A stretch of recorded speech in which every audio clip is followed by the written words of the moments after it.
নমস্কার বন্ধুরা, কি কেরাম লাগছে? মোগল যুগের সূচনা হলো আমাদের 2025-এ হুমায়ুন কবিরের হাত ধরে।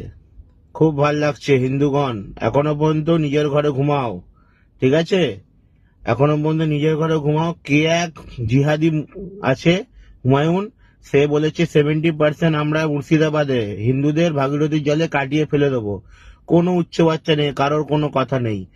কদিন আগে একটা বডি বিল্ডার আর্মি, ইন্ডিয়ান আর্মিকে বলেছিল বলে সবার গায়ে ফোসকা পড়ে গেছিল। এখন কারোর মুখ থেকে কোনো কথা নেই। কেউ প্রোটেস্টে দাঁড়িয়েছে, কেউ মিছিল বা মিটিং বার করেছে। আচ্ছা, আমরা যদি বলি একটা মুর্শিদাবাদে রাম মন্দির বা কৃষ্ণ মন্দির বানাবো, ওরা অ্যালাউ করবে তো? তখন কোনো ঝামেলা হবে না তো? এখন হিন্দু মুসলিম ঝামেলা লাগাতে চাইছে, আর আমাদের এখানকার পলিটিক্যাল পার্টিও কিছু বলছে না, চুপচাপ খেলা দেখে যাচ্ছে। এখনো পর্যন্ত হিন্দুরা একতা হও, না হলে দুর্ভোগ আছে।